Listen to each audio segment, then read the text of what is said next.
मैं सभी सम्मानीय वक्ताओं को सुन रहा हूं और एक बात सामने आई है कि इन सबों ने इस बिल का समर्थन किया है। I agree except madam Kanimozhi.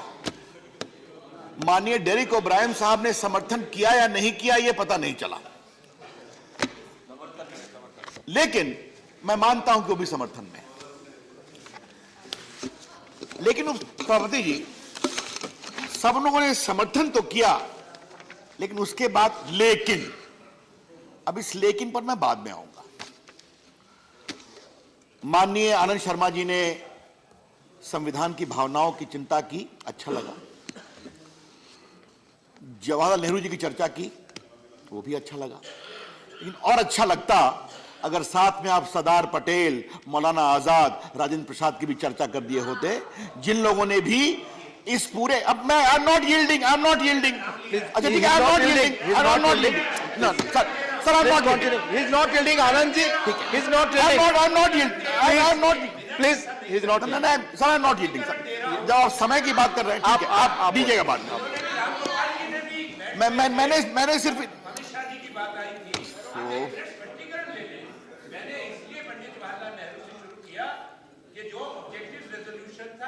Jawaharlal Nehru ji ने उसको पेश किया था, इसमें आपको आपत्ति नहीं होनी चाहिए। मैंने सिर्फ ये कहा, कांग्रेस संविधान बनाने वालों में सरदार पटेल, राजेंद्र प्रसाद, मौलाना आजाद, डॉक्टर अंबेडकर का भी बहुत बड़ी भूमिका थी। मैं सिर्फ ये कहा। अब माननीय रविशंकर जी, आपसे माननीय सभापति जी, आज कई चर्चाएं हुई हैं। सबसे पहले कुछ लोगों को मैं बहुत विनम्रता से कहना चाहूंगा कि उनके अंदर यह आशंका क्यों है इस सदन के अधिकार की सीमाओं के बारे में। हम संसद हैं, देश ने दोनों सदनों को इस देश के लिए कानून बनाने और संविधान में बदलाव का भी अधिकार दिया है। और आज मैं, क्योंकि बार बार यह विषय उठाया गया, तो मैं पढ़ना चाहूंगा article 368, notwithstanding anything in the constitution, parliament may in exercise of its constituent power amend by way of addition, variation or repeal any provision of the constitution. Any means any provision. सिर्फ इसमें एक बंधन है कि basic structure का हम बदलाव नहीं कर सकते, और जो सुप्रीम कोर्ट ने उस सीमा का अतिक्रमण नहीं कर सकते, और जो सुप्रीम कोर्ट ने बेसिक स्ट्रक्चर की बात की है उसमें रिजर्वेशन का विषय नहीं आता है, वो चर्चा बाद में हो। एक बात मैं और कहना चाहूंगा, इसमें एक क्लॉज 5 है, for the removal of doubts it is hereby declared that there shall be no limitation whereupon the constituent power of parliament to amend by way of addition, variation or repeal the provision of this constitution under this article. तो इस पर सीमा नहीं है। One thing Kanimozhi ji raised, why states are not being consulted. There is a very clear provision under Article 368 itself, under what condition there will be an obligation of it being passed by the state legislatures. And that says, provided that if such amendment seeks to change any Article 454, 55, 73, 162, Chapter 4, Part 4, list of Schedule 7, then consultation of state government is important. If the Parliament is amending the Fundamental Right Chapter under Article 368, there is no obligation to go to the State Vidhan Sabha. This was a part of Constitution as framed by them in 1949 and 50. That needs to be appreciated. Sir, इस संविधान के बारे में मैं एक बात कहना चाहूंगा। इस संविधान में अफर्मेटिव एक्शन का पहला विचार आता है from the preamble itself. Preamble में एक बहुत महत्वपूर्ण बात कही गई है जिसको पढ़ना बहुत जरूरी है। We the people of India secure to all its citizens justice, social, economic and political, liberty of thought expression, equality of status and opportunity. तो भारत के सारे नागरिकों के लिए हम अवसर की बात करेंगे। और एक आर्टिकल 46 में पढ़ना चाहूंगा जिसकी चर्चा बहुत कम हुई है, क्योंकि संविधान का भाव इससे निकलता है। माननीय अध्यक्ष जी, आर्टिकल 46 में बिल्कुल साफ लिखा हुआ है, मैं बस एक मिनट पढ़ दूं। The state shall promote with special care the educational and economic interest of the weaker section of the people, and in particular scheduled caste, scheduled tribe, etc. तो मेरा कहना यह है कि संविधान का यह सार है। सही कहा आनंद जी ने, कोशिश किया था इन्होंने। मंडल कमीशन, उसके पहले काका कालेलकर कमीशन हुआ था, ये एक आंदोलन चला था। हमारे संवैधानिक विशेषज्ञों ने, समाजवादी आंदोलन से जुड़े लोगों ने बहुत कोशिश की थी, लेकिन जब मंडल कमीशन की अनुशंसा गई और नरसिंह राव प्रधानमंत्री की सरकार में एक मेमो बना, तो इंदिरा शौने केस में वो विषय गया और वहां पर सुप्रीम कोर्ट ने यह कहा कि अभी के पार्ट 3 के चैप्टर के अंतर्गत आप इकोनॉमिक वीकर सेक्शन के लोगों को आरक्षण नहीं दे सकते। यह विषय वहां था। अध्यक्ष जी, उपसभापति जी, एक विषय को मैं यही और खत्म करना चाहता हूं। बार बार 50%। Sir, I request you and I propose to extend the time of the House till finalization of the business. पूरे हाउस का सेंस है और तय है। Okay, so अपने प्लीज।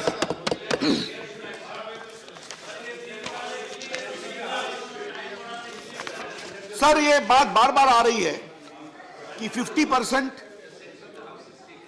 की सीमा को हम अतिक्रमण कर रहे हैं। We all accept, please. I think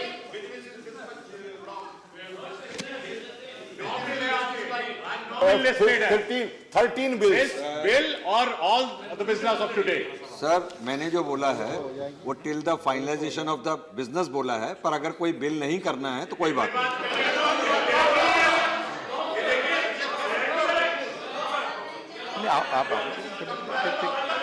आप ठीक है, आपकी बात देखिए। ठीक। स्पेशल मेंशन तो मेंशन कर सकते हैं, स्पेशल मेंशन तो मेंशन कर सकते हैं। मेंबर्स चाहते हैं तो इसमें क्या अर्ज है जी? कोई दूसरा बिल नहीं आ रहा। प्लीज।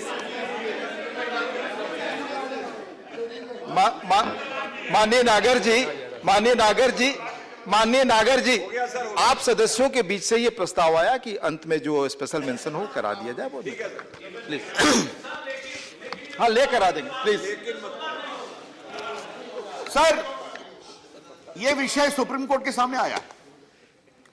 50% की सीमा संविधान में नहीं है, सुप्रीम कोर्ट के निर्णयों में आई। और जो सुप्रीम कोर्ट का सबसे बड़ा फैसला है इंदिरा शौने का, जिसमें मेजॉरिटी निर्णय जस्टिस जीवन रेड्डी और बाकी 6 जज ने लिखा था, मैं उसके सिर्फ 2 लाइन को पढ़ना चाहता हूं। सुप्रीम कोर्ट के फैसले का para 812। We are also of the opinion that this rule of 50% applies only to reservations in favor of backward classes made under 16(4). अर्थात जब आप एजुकेशनल एंड सोशल बैकवर्ड, जिसमें एसटी हैं, एससी हैं, ओबीसी हैं, उसके लिए रिजर्वेशन करेंगे तो आप 50% से आगे नहीं जा सकते। यह है सुप्रीम कोर्ट का फैसला। माननीय उपसभापति जी, इस पूरे चर्चा में लोगों ने कई विषय और उठाए, उनका अधिकार है। बिल पर थोड़ी और चर्चा होती तो हमें भी अच्छा लगता। मैं बिल पर एक बात कहना चाहता हूं। इस बिल में हम क्या कर रहे हैं? मौलिक अधिकार की 2 धाराओं में बदलाव कर रहे हैं, जो हमारे माननीय थावरचंद ने कहा। संविधान की धारा 15 में एक क्लॉज जोड़ रहे हैं, जिसमें हम इकोनॉमिक वीकर सेक्शन की बात कर रहे हैं। एजुकेशनल अपॉर्चुनिटी उनको देंगे, पब्लिक प्राइवेट स्कूल्स में, कॉलेजेस में, जो बाकी स्थिति है। और 16 में एक क्लॉज 6 ऐड कर रहे हैं, जिसमें पब्लिक एम्प्लॉयमेंट में हम उनके लिए इकोनॉमिक वीकर सेक्शन को जगह दे रहे हैं, इन एडिशन टू जो एससी एसटी है।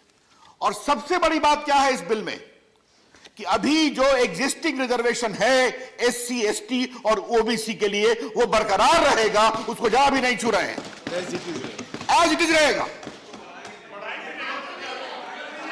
अब जरा मुझे बोलना, कृपया नहीं, जगह पर बैठकर ना बोले, महत्वपूर्ण बात हो रही। कृपया शांत रहें। हाँ। सर, इसमें 2 बातें और आती हैं। क्या संसद को अधिकार है या नहीं कि जो प्रियम्बल में प्रावधान है, जो आर्टिकल 46 में प्रावधान है, उसमें इस देश के हम उन गरीबों की चिंता करें जिनको आरक्षण का लाभ नहीं मिला है। आज मैं देश की राजनीति के बारे में 1-2 बातें कहना चाहता हूं। क्यों कहना चाहता हूं? क्या सच्चाई नहीं है कि बहुत सारे जो पिछड़ों के आंदोलन हुए उनके पीछे वो लोग खड़े थे जो अगली जाति से आते थे, वर्गों से आया करते थे? ये राजनीतिक सच्चाई है। और ये मैंने कहा खाली हम ही ने किया, बाकी लोगों ने भी किया होगा। अब कांग्रेस पार्टी से मैं एक सवाल पूछता हूं, मुझसे बहुत बातें पूछी गई, ये भी सोच रहे थे। ये पूरा जो रिपोर्ट इन्होंने कमीशन बैठाया था माननीय उपसभापति जी, उसकी रिपोर्ट मेरे पास है, जिसमें सिन्हो कमीशन ने इकोनॉमिकली वीकर सेक्शन को आरक्षण देने की बात कही थी और बाकी वेलफेयर मेजर्स की बात कही थी। यह रिपोर्ट 22 जुलाई 2010 को सबमिट की गई यूपीए सरकार के मंत्री को सरकार के विचार के लिए। किसने रोका था आपको? आप 10 में एक साल पहले दोबारा जीत के आए थे। आप हमसे तो बहुत सवाल पूछ रहे हैं, अभी क्यों ला रहे हैं, अभी क्यों ला रहे हैं? आपको किसने रोका था 10 में कार्रवाई नहीं करने के लिए? माननीय उपसभापति जी, मैं इस रिपोर्ट को पढ़ करके विस्तार से आपका सदन का समय नहीं लूंगा, सिर्फ एक बात कहूंगा। इसमें जो चेयरमैन थे मेजर जनरल सुनो, उन्होंने साफ लिखा है बाकी मेंबर्स के साथ कि हम लोग देश भर में गए, हर राज्य सरकार से बात किया, पूरे गैर आरक्षित वर्गों के इकोनॉमिक स्थिति का विचार किया, नेशनल सैंपल सर्वे डाटा का विचार किया और सब कुछ विचार करने के बाद हम ये आए हैं। उस सभापति जी, मैं आपने से एक सवाल पूछना चाहता हूं। हम सभी राजनीतिक कार्यकर्ता हैं, सभी लोग बैठे हैं, और मैं मानता हूं कि सभी लोगों ने अपने तरीके से देश को समझने की कोशिश की है। क्या यह सच्चाई नहीं है कि क्या अगड़े वर्ग के लोग क्या ब्राह्मण राजपूत मजदूर हैं कि नहीं? मैं बहुत विनम्रता से बोलना चाहता हूं। अच्छा, ठीक है, आपने नहीं देखा होगा, हमने देखा है। कृपया बीच में टिक्का टिप्पणी ना करें। माननीय मिस्त्री जी, सीट पर बैठकर टिक्का टिप्पणी करना, आप अनुभवी आदमी हैं, मुझे टिप्पणी नहीं। तो मैं ये कह रहा हूं कि क्या यह हमें बताइए आप कि कोई सरकार अगर जिम्मेवारी से काम करे। कृपया अपनी जगह बैठ। क्षेत्रों में पुलिया नहीं जाइए, देखिए कितने लोग सफाई कर्मी ब्राह्मण उठा आप कृपया बहस को चलने दें। माननीय सभापति जी, मैं इस पर चर्चा नहीं करना चाहता, लेकिन ये सच्चाई है कि अगले वर्ग के लोग भी गरीबी में हैं। गांव में जाइए, आपको अगले वर्ग के लोग रिक्शा चलाते हुए मिलेंगे। मैं भी विद्यार्थी परिषद कार्यकर्ता रहा हूं, बहुत दिन हो गया जेपी मोहन से काम करते हुए। मैं इस सदन में कहता हूं, घूमता हूं तो देखता हूं कितने गरीब लोग हैं, उनको भी अवसर मिलना चाहिए। अगर हमारी सरकार ने आज सोचा है और बाकी सदन सोच रहा है, इसमें गलत क्या है? इस पर क्यों चर्चा होनी चाहिए? और अगर आपने 5 साल कोई काम नहीं किया तो हम कर रहे हैं तो सवाल उठा रहे हैं, इसका मतलब मुझे समझ में नहीं आ रहा। अच्छा होता आप ये कर देते, हमारे लिए काम नहीं छोड़ते। तो ये बात जाननी बहुत जरूरी है। माननीय सभापति जी, संविधान के जब हम फंडामेंटल राइट में बदलाव करते हैं तो ये हमारा अधिकार है, ये सदन का।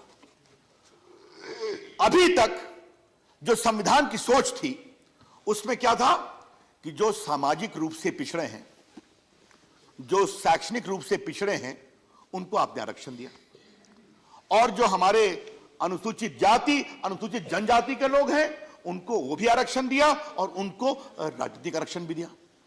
उपसभापति जी, देखिए, संविधान को बनाने वालों को सही में बहुत दूरदृष्टि थी। उन्होंने ओबीसी को, एससी एसटी को रिजर्वेशन दिया पढ़ाई में और सरकारी नौकरी में, लेकिन उन्होंने विधानसभा लोकसभा रिजर्वेशन दिया सिर्फ और सिर्फ एसटी और एससी को, क्योंकि वो जो समाज बनाना का सोच रहे थे इस संविधान के माध्यम से, उस समाज के सारे खंभे मजबूत हों। कि उनको लगता था कि बाकी जो समाज चलेगा, एसटी एससी को और आगे बढ़ाने के लिए हम उनको संसद में और विधानसभा में जगह देनी पड़ेगी। मैं आज कोई बहस करने को नहीं हूं, अच्छी बात है, बाकी स्टेट भी देना रिजर्वेशन जरूर देना चाहिए। अभी हमारे आरसीपी सिंह ने बिहार की बात की, अच्छा किया। हमारे कई प्रदेशों ने बहुत अच्छा काम किया, हो सकता है बाकी प्रदेशों ने भी किया होगा, हमें कोई आपत्ति नहीं है। ये तो हमारी कोशिश होनी चाहिए कि सभी वर्ग आगे बढ़ें। एक मैं सोच रहा था कि किसी की टिप्पणी में क्लैरिफिकेशन आएगा। यह संविधान के मौलिक अधिकार में परिवर्तन है। यह सिर्फ हिंदुस्तान सरकार की नौकरी के लिए नहीं, उपसभापति जी, यह प्रदेश सरकार की नौकरी पर भी लागू होता है, यह समझने की जरूरत है। और इसीलिए जो इसमें एक प्रोविजन है जिसको नहीं पढ़ा गया, क्लॉज 2 में फॉर द एक्सप्लेनेशन पढ़ रहा हूं, for the purposes of this article and article 16 economically weaker section shall be such as may be notified by the state from time to time on the basis of family income and other indicators of economic disadvantage. तो किसी राज्य को यह अधिकार है? 8 लाख पर बहुत लोग सवाल कर रहे हैं। कोई प्रदेश सरकार कह सकती है कि भाई हम अपने यहां तो 5 लाख ही रखेंगे राज्य की नौकरी के लिए? आपका अधिकार है, यह अधिकार आपको संविधान दे रहा है। तो इस पर जब भारत एक फेडरल कैरेक्टर का देश है, जहां केंद्र सरकार के अपने अधिकार हैं, लेकिन प्रदेश में भी इकोनॉमिक वीकर सेक्शन के लिए अब आपको इसके बाद यह बंधन देना पड़ेगा कि उनके लिए 10% रिजर्वेशन देना पड़ेगा। उसके मानक क्या होंगे, यह मानक राज्य सरकार तय करेगी। तो ये एक इनेबलिंग एटमॉस्फेयर हम फंडामेंटल राइट में बदलाव करके कर रहे हैं, इसको समझने की जरूरत है। अध्यक्ष जी, सभापति जी, मैं अब थोड़ा लेकिन पर बोलना चाहता हूं। हम सभी इसका समर्थन करते हैं, लेकिन अरे समर्थन करना है तो खुल के करो भाई, इसमें क्या दिक्कत है? आराम से खुल के करो, ठीक है। हम लेट आए मान लिया, तो लेट भी आए तो दुरुस्त तो आए, उस पर क्या परेशानी है भाई? तो ये लेकिन अगर इतिहास, आज का दिन माननीय सभापति बदलाव का दिन है, ये संसद, लोकसभा और आज इतिहास बना रहे हैं। और हम लोग जो मेंबर यहां बैठे हुए हैं, आज से 15, 20, 25 साल बाद जब इस पूरे ऐतिहासिक संविधान के मौलिक अधिकारों के बदलाव पर चर्चा होगी, तो इस सदन की चर्चा होगी, और इस सदन की चर्चा अगर कोई कोर्ट में चैलेंज होगा तो आप भी देखा जाएगा। तो आज तो बदलाव का दिन है, इतिहास का दिन है, तो इतिहास बना रहे हैं तो समर्थन करिए, तो खुल के करिए, फिर लेकिन का क्या बात है, ये मुझे समझ में नहीं आता। सभापति जी, राजनीतिक चर्चा तो हमारी होती रहती है, बार बार होती है, और उस पर हम क्या बोलें? विरोध करने वालों का काम है विरोध करना। अब बार बार बेटी बचाओ बेटी पढ़ाओ पर सवाल उठा रहे थे। उस वक्त जी आज कुछ मुझे पीड़ा हुई है, और मुझे बहुत गर्व से कहना पड़ता है कि बेटी बचाओ बेटी पढ़ाओ तक काम तो किया ही है। इस सरकार ने एयरफोर्स के प्लेन के पायलट बनने का अधिकार बेटियों को दिया। इस सरकार ने 26 जनवरी की परेड में बीएसएफ की महिला अधिकारियों को सम्मान दिया कि तुम राजपथ पे करो। लेकिन बड़ी बात, इस देश की विदेश मंत्री महिला है, इस देश की रक्षा मंत्री महिला है, इस देश में इतनी महिलाएं मंत्री हैं। यह काम हमारे प्रधानमंत्री ने किया है। यह हम बात करते हैं इंपावरमेंट का। बंगाल का चीफ मिनिस्टर महिला है। कृपया कृपया शांति बनाए रखें, कृपया। माननीय सभापति जी, आज तक महिलाओं के डिग्निटी के लिए चिंता की गई थी। आज सदन में मैं एक नंबर देना चाहता हूं उपसभापति जी। 15 अगस्त 1947 के बाद से 26 मई 2014 तक इस देश के गांव में 6 करोड़ 25 लाख टॉयलेट बने। 15 अगस्त 47 से 26 मई 14 तक, और उसके बाद से कितने बने? अपनी जगह पर जी, नहीं, नंबर इंपॉर्टेंट है। उसके बाद से हमारी सरकार में 9 करोड़ 45 लाख टॉयलेट बने हैं 4.5 साल में। यह है सफाई जो महिलाएं बाहर जाया करती थी। ये सही नहीं, प्लीज अपनी जगह बैठ जाए, आप बैठ जाए। अब तक बहुत सुचारू रूप से चलती रही, हर एक ने एक दूसरे की बातें सुनी। आप बैठिए नीरज जी अपनी जगह, आपकी बात रिकॉर्ड पे ले जाएगी। आप प्लीज बैठिए।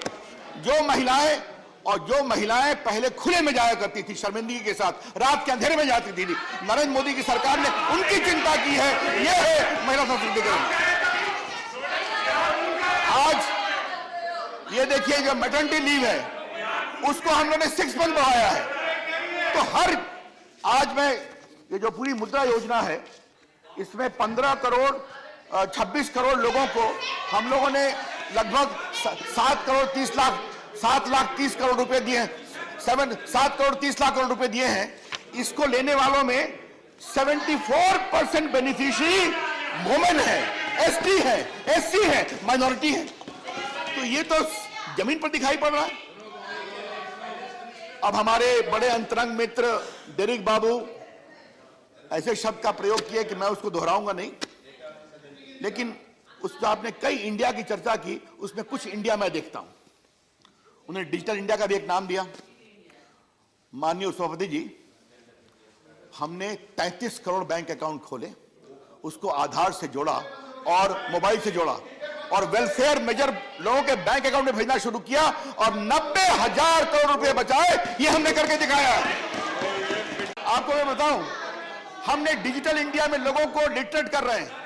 6 करोड़ ग्रामीणों में 1.5 करोड़ को हम कर चुके। ये बताइए वो इंपावर्ड होने के नहीं हो रहे। मैं कहूंगा हम लोग इनकी बात शांति से सुन रहे थे, हमारी बात शांति से सुने प्लीज। मैं आग्रह करूंगा हमारी बात शांति से सुने। इसलिए अथॉरिटी जी, स्किल इंडिया में आप मुझे ये बताइए, पॉइंट ऑफ ऑर्डर पे मिस्टर झा।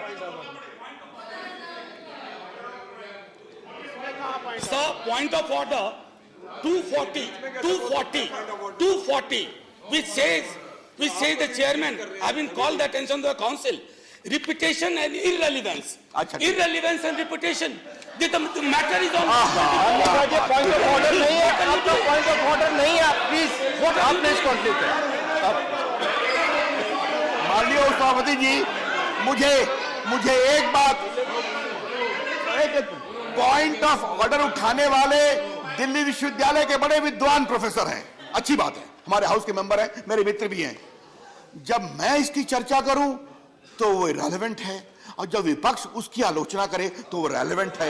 ये कहां का कानून है, हमें समझ नहीं। बोल रहे थे सभापति जी, आज अगर 6 करोड़ से अधिक महिलाओं को उज्ज्वला योजना में बनी है, गैस मिले हैं, तो महिलाओं का सशक्तिकरण हुई है कि नहीं हुई है? तो ये चर्चा की बात कभी करेंगे। आज क्योंकि कही गई बात, एक बात मैं एम्प्लॉयमेंट के बारे में कहना चाहता हूं। बहुत चर्चा हुई, नौकरी कहां है? पहले बताया कि जो भारत सरकार की नौकरी है और जो राज्य सरकारों की नौकरी है, ये दोनों पर ये आज का अमेंडमेंट बंधनकारी होगा, जो आज से पास होने के बाद राष्ट्रपति जी साइन करेंगे। अब मैं एक बात, 61 लाख नए लोगों को एम्प्लॉयमेंट प्रोविडेंट फंड में रजिस्टर हुए हैं कि नहीं, तो रिपोर्ट में लिखा हुआ है।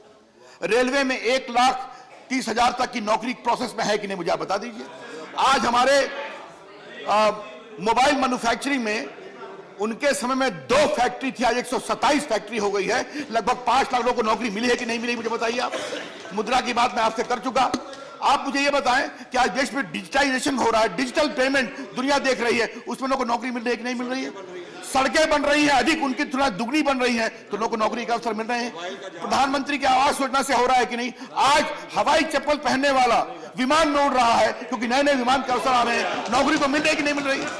हमारे कॉमन सर्विस सेंटर में जो डिजिटल डिलीवरी ऑफ सर्विस की बात होती है, 12 लाख बच्चे काम करते हैं लगभग 3.25 लाख सीएससी सेंटर में, जिसमें 60,000 हमारी वुमेन एंटरप्रेन्योर्स हैं। तो ये हम लोग ये हैं और ये बदलाव किए हैं और ये बदलाव हम लोग करेंगे।